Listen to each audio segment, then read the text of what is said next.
First, let me shout out BO9263 because what I'm about to tell you is I've actually found out through his page. As a matter of fact, I'll leave the link to his video about this in the description because he actually has the audio, but I'm just giving you a I guess you could say a loosely summarized transcript of what was said.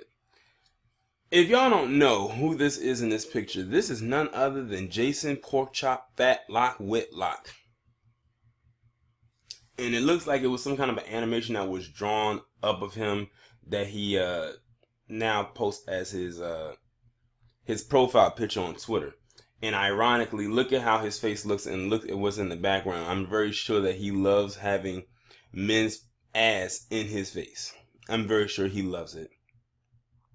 But anyway, as we all know, Colin Kaepernick received the 2017 Sports Illustrated Muhammad Ali Legacy Award from Sports Illustrated magazine yesterday. Well-deserved honor. And in my commentary about it, I said, I can't wait to see who's going to be the first one to pretty much say something opposing it. I said it could be a numerous amount of people. But I already knew in my mind who would probably be the first one, or at least close to the top of that list. And of course, I was correct, because it was Jason Whitlock. So in the audio, and I'm just like loosely summarizing what he said, he in so many words was saying how Colin Kaepernick was undeserving of the award. Then he went on to talk about how Muhammad Ali spoke out in injustices when he was back in his prime, and how he never stayed quiet. When he was asked questions, he always talked to the press and a whole bunch of other shit. And I said, Jason Whitlock would have been that one person, or one of a few people, or black people, who would have opposed what Muhammad Ali stood for back in the day. He's only using this as a cover to try to throw shit and salt on Colin Kaepernick's name. And then he came out and said, well, Colin Kaepernick doesn't talk to the press. We don't know. Basically, because Colin Kaepernick doesn't tell him what he's thinking. He said he's always on Twitter. He's doing this. This proves right here that this goddamn fat ass piece of shit has an obsession with Colin Kaepernick. And as a matter of fact, I'm going to prove something to y'all in a couple of minutes. And I'm glad that I'm recording this on my Mac and not on my phone like I've done with a couple of my videos, because if I had recorded it on my phone, I would have missed this. And this is a golden opportunity to prove to you how obsessed this motherfucker is with Colin Kaepernick.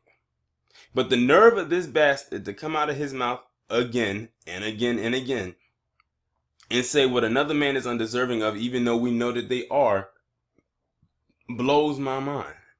Another I'm gonna say so-called black man for Jason Whitlock, a guy who has two black parents. It's a damn shame that the guy who people would deem a half-breed is more black than the one that has two black parents.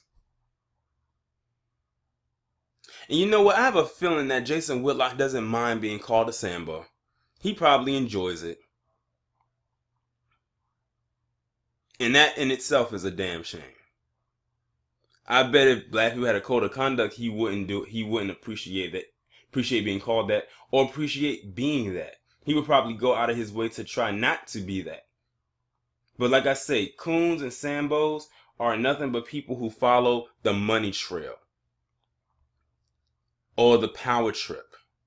They want some of what the white establishment can offer, but they're not offering them much, just trinkets. As you can see, the male part of the white male society is crumbling at the seams right now with all these sexual assault, harassment allegations. And that's on the top end side. On the low end side, they're suffering from the opioid plague. So Sambos and coons, I don't know what slice of the pie you're going to get, but it's probably going to be pretty damn tainted at this point.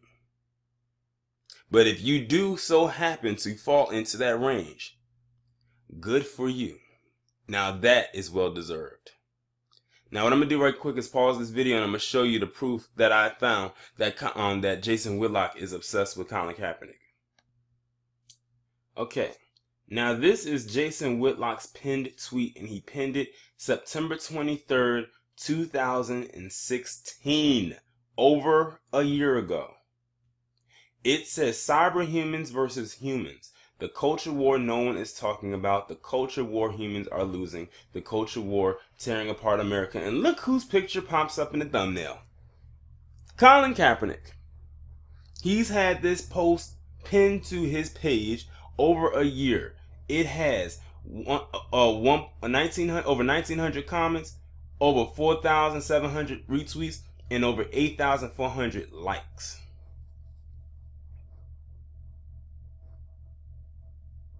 The obsession is real. He didn't put anything up here about Colin Kaepernick and what he was doing or why he was protesting, which was around this time when Colin Kaepernick told people why he was doing what he was doing.